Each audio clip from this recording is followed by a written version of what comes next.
भारत और चीन के बीच सीमा विवाद सालों से चलता आ रहा है। भारत के ऐसे कई इलाके हैं जिन पर चीन अपना दावा करता है। इन्हीं में से एक है अरुणाचल प्रदेश, जो भारत का 24वां राज्य है और भौगोलिक दृष्टि से पूर्वोत्तर के राज्यों में यह सबसे बड़ा राज्य है। चीन कई सालों से इसके पीछे हाथ धोकर पड़ा है। असल में वो इसे अपना इलाका मानता है। चीन अरुणाचल प्रदेश को दक्षिणी तिब्बत बताता है। वैसे तो तिब्बत ने भी कई साल पहले खुद को स्वतंत्र राष्ट्र घोषित कर दिया था, लेकिन चीन इसको नहीं मानता और उस पर अपना अधिकार बताता है। आइए जानते हैं कि चीन आखिर अरुणाचल प्रदेश को अपना क्यों बताता है, इसके पीछे क्या इतिहास है। शुरुआत में चीन अरुणाचल प्रदेश के उत्तरी हिस्से तवांग को लेकर दावा करता था। दरअसल तवांग यहाँ का एक खूबसूरत शहर है जो हिमालय की तराई में समुद्र तल से 3500 मीटर की ऊंचाई पर स्थित है। यहीं पर विशाल बौद्ध मंदिर भी है जो 17वीं शताब्दी का बना हुआ है। यह तिब्बत के बौद्धों के लिए एक पवित्र स्थल है। कहते हैं कि प्राचीन काल में भारतीय शासकों और तिब्बती शासकों ने तिब्बत और अरुणाचल प्रदेश के बीच कोई निश्चित सीमा का निर्धारण नहीं किया था। यहाँ तक कि साल 1912 तक तिब्बत और भारत के बीच कोई स्पष्ट सीमा रेखा नहीं खींची गई थी, क्योंकि इन इलाकों पर ना ही मुगलों का अधिकार था और ना ही अंग्रेजों का। इस वजह से सीमा को लेकर भारत और तिब्बत के लोग भी असमझ की स्थिति में थे। सीमा रेखा के निर्धारण को लेकर 1914 में शिमला में तिब्बत, चीन और ब्रिटिश भारत के प्रतिनिधियों की बैठक हुई।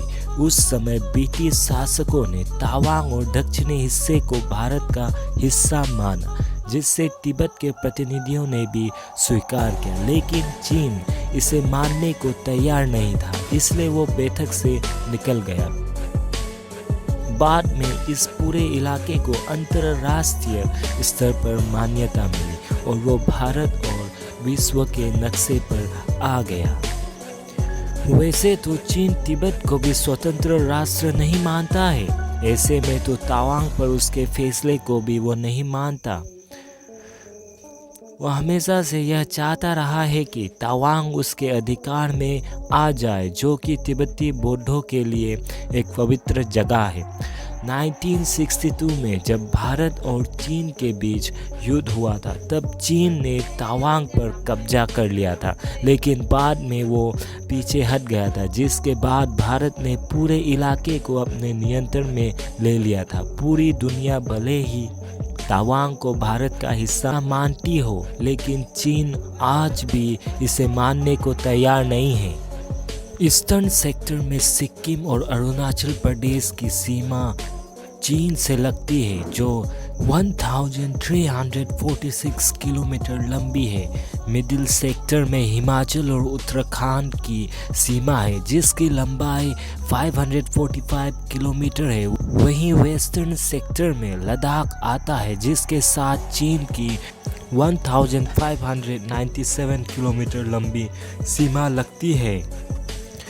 चीन अरुणाचल प्रदेश के 90,000 वर्ग किलोमीटर के हिस्से पर अपना दावा करता है, जबकि लद्दाख का करीब 38,000 स्क्वायर किलोमीटर का हिस्सा चीन के कब्जे में है। इसके अलावा 2 मार्च 1963 को हुए एक समझौते में पाकिस्तान ने पीओके की 5,180 स्क्वायर किलोमीटर जमीन चीन को दे दी थी। 1956 to 1957 में चीन ने सियाचिन से लेकर तिब्बत तक एक हाईवे बनाया था। इस हाईवे की सड़क उसने अक्साई चीन से गुजार दी। उस समय अक्साई चीन भारत के पास ही था। सड़क गुजारने पर तब के प्रधानमंत्री जवाहरलाल नेहरू ने चीनी राष्ट्रपति जोऊ इन लाई को पत्र लिखा, तो जोऊ ने जवाब देते हुए सीमा विवाद का मुद्दा उठाया और दबाव किया कि उसके 13,000 स्क्वायर किलोमीटर इलाके पर भारत का कब्जा है। जोऊ ने ये ये भी कहा कि उनका देश 1914 में तय हुई मैकमोहन लाइन को भी वो नहीं मानता। क्या है ये मैकमोहन लाइन? 1914 में शिमला में एक सम्मेलन हुआ। इसमें 3 पार्टियां थी, ब्रिटेन, चीन और तिब्बत। इस सम्मेलन में सीमा से जुड़े कुछ अहम फैसले हुए। उस समय ब्रिटिश इंडिया के विदेश सचिव हेनरी मैकमोहन थे।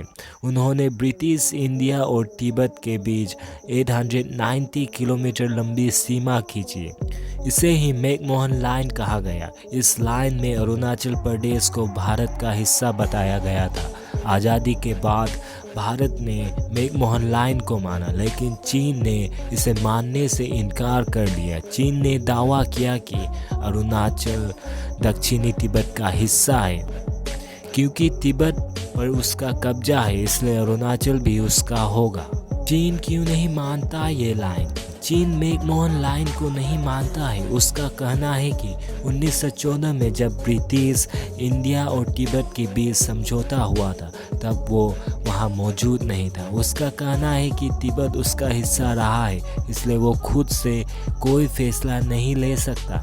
1914 में जब समझौता हुआ था, तब तिब्बत एक आज़ाद देश हुआ करता था। 1950 में चीन ने तिब्बत पर अपना कब्जा कर लिया था।